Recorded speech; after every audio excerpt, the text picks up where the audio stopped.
10월 27일 오늘 만나 성경 말씀은 역대하 34장 3절 말씀입니다.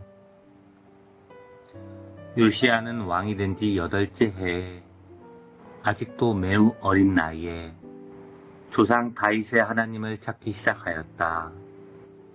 그의 통치 12년이 되는 해에는 산당과 아세라 목상들과 아로새긴 우상들과 부어 만든 우상들을 없애고 유다와 예루살렘을 깨끗하게 하였다.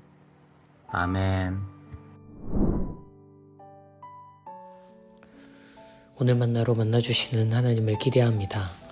통일왕국과 분열왕국의 여러 왕들 중 열왕기와 역대기가 긍정적인 평가를 내리는 이들은 손에 꼽을 정도로 적습니다.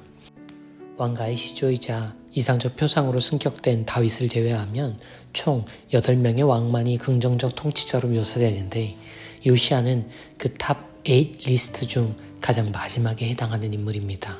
요시야는 아버지 아몬이 암살을 당해 갑작스럽게 왕위에 앉습니다. 이때 요시야의 나이 8세, 오늘 우리 기준으론 초등학교 저학년의 어린이가 통치를 시작한 것이었습니다. 20세에 이르러 대대적인 개혁을 단행하여 유다와 예루살렘에서 우상을 혁파합니다. 그 후 성전을 보수하던 중 신명기로 추정되는 잊혀진 말씀을 습득하고 지켜지지 않았던 유월절을 회복시키는 등 초반의 개혁을 더욱 심화, 확장해 나갑니다. 역대 왕들 중 가장 전면적이고 철저한 개혁군주였던 요시야는 무기토에서 이집트 파라오 느고에게 살해당해 갑작스럽게 그 치세가 마무리됩니다. 하나님의 법도를 따라 통치하여 남왕국 유다의 마지막 중흥기를 이끌었던 그의 죽음에 예언자 에레미야는 슬픔의 노래를 지어 온 나라와 함께 애도하였다고 전해집니다. 개혁군주 요시야의 죽음과 함께 고대 이스라엘의 선한 왕들의 계보는 끊깁니다.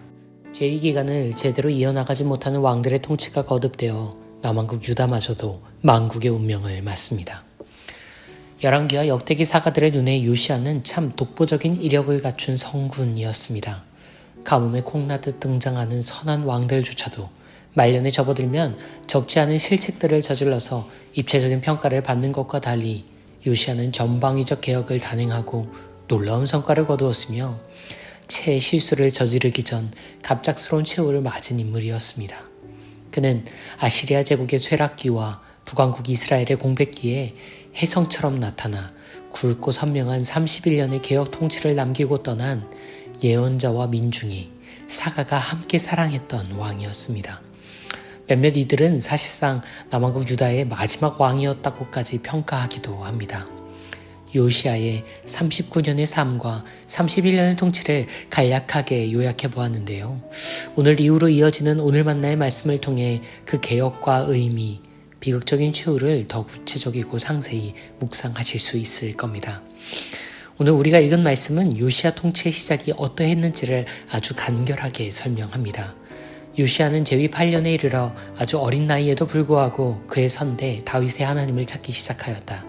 제위 12년 산당과 각종 우상들을 혁파하여 유다와 예루살렘을 정결케 했다. 아멘. 요시야의 개혁과 그의 삶이 워낙 극적이고 의미심장하기에 그 내용이 다른 왕들에 비해 상대적으로 방대한 편입니다. 그래서 그저 읽고 지나가기 쉬운 이 짧은 기록에 더 주목해보고 싶습니다. 이 한 줄 내지 두 줄의 말씀은 요시야의 31년이 감추고 있던 어떤 여명기를 우리로 엿보게 합니다. 이에 따르면 요시야는 31년 전체를 개혁군주로 살지 않았습니다. 사실상 고대 이스라엘 역사의 마지막 찬란함이었던 그 개혁을 단행하기까지 요시야에게는 아주 오랜 예열의 시간이 필요했음을 오늘의 말씀은 증언합니다. 요시야는 왕위에 올라 이렇다 할 업적이나 통치행위를 남기지 않고 시간을 보냈는데 그 기간이 11년에 달합니다. 개혁군주 요시야의 통치기 31년 중 요시야는 무려 3분의 1을 어떤 가시적 성과 없이 그저 흘려보냈다는 겁니다. 어찌 생각하면 이와 같은 오랜 예열기는 요시야에게 반드시 필요할 수밖에 없습니다. 앞서 언급한 것처럼 그는 아버지의 죽음으로 지나치게 이른 나이에 갑작스럽게 왕이 되었습니다. 8세는 평균 수명이 비교적 짧았던 고대 사회에서조차 성인식을 할 수 없는 어린 나이였습니다. 요시야는 통치는 고사하고 성장과 삶을 이해하기 위해서만 8년의 시간이 추가로 더 필요했을 겁니다. 그렇게 16세가 되어서야 비로소 요시야는 다윗의 하나님을 찾기 시작하는데, 이는 진지한 자아 정체감이 형성되고 타자와 유의미한 관계 형성을 맺기 시작하는 오늘날의 10대 청소년기 성장 발달 과정과 그대로 겹치지요. 그리고 요시야에게는 3년이 더 필요했습니다. 그가 이 3년의 시간을 어떻게 보냈는지 우리는 알 길이 없습니다. 하지만 분명한 건 그가 하나님을 찾고 그분과 어떤 진지한 교제에 돌입하자마자 어떤 유의미한 변화나 성과가 나타난 것이 아니라는 점입니다. 31년이라는 긴 제의 기간을 고려할 때 3년은 그리 긴 시간이 아닌 것 같지만, 실시간으로 요시야와 함께 살았던 이들에게 그 3년은 결코 적지 않은 시간이었을 겁니다. 당신 그 누구도 요시야가 30년을 넘게 통치할 것을 알 수 없었고, 그가 그토록 엄청난 통치 역량을 발휘할 수 있는 잠재력을 갖춘 인물로 보이지 않았을지도 모릅니다. 이제 갓 유아의 티를 벗고 있는 어린 왕이 온 유다와 예루살렘 내의 산당과 우상을 제거하는 왕명을 내리기까지 왕궁의 사람들과 성전의 사람들, 온 나라의 백성들은 내리 11년을 기다렸습니다. 이어질 20년의 치세를 알지 못한 채로 8세에서 20세가 되기까지 유다는 그 예열을 함께 견디었습니다. 요시야는 대기만성이라는 고사성어에 참 어울리는 인물 같습니다. 유다 왕국의 가장 찬란한 20년을 만들기 위해 11년이 필요했던 사람, 그리고 그 11년의 기다림을 단 한 줄로 축약할 수 있을 만큼의 개혁으로 보답한 사람이 바로 요시야였습니다. 오늘날은 20년을 어떻게 쟁취해낼 수 있는가에, 다시 말해 성과 높은 아웃풋에 집중하는 시대입니다. 하지만 하나님 나라의 일들은 많은 경우 11년을 우리가 어떻게 견디고 서로를 지탱할 수 있을지를 모색하는 기약 없는 인풋을 살아내는 것에 더 가깝다는 생각을 해봅니다. 온 민족의 아비가 되기 위해 아브라함은 100년을 기다렸고, 이집트 해방과 제사장 나라의 꿈을 향하는 40년을 위해 모세는 80년을 돌아왔습니다. 3년의 공생애를 위해서 30여 년의 시간을 나사렛의 몫으로 사신 주님을 우리는 기억해야 하고, 그분이 약속하신 새 하늘과 새 땅을 2000년이 넘게 고대하고 있는 교회의 오늘을 우리는 살아내야만 합니다. 그리고 우리는 소망하며 확신합니다.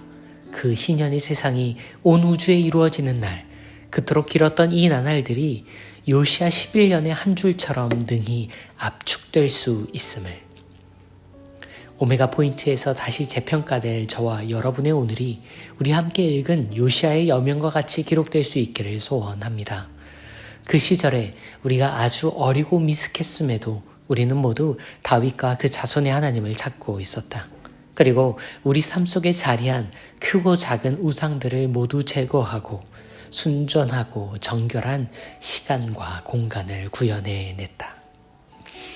주님, 20년의 성과에만 집중하는 세상에서 11년의 과정을 되새깁니다. 그 11년의 지난한 기다림 안에 우리네 인생들과 교회사의 2000년, 온 우주의 역사가 겹쳐질 수 있음을 발견합니다. 이 기다림, 당신을 바라고 서로를 붙들고 지나게 하소서.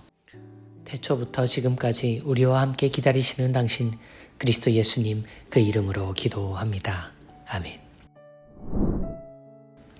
이제 두 가지 제목으로 기도합니다. 먼저 20년의 성취보다 11년의 과정을 살아내는 그리스도인들과 교회가 되기를 결단하며, 이어서 지금도 그렇게 보이지 않게 시작되고 있는 크고 작은 모든 개혁들과 갱신들을 중보하며 기도하신 이후에 개인의 기도로 경건을 이어갑니다.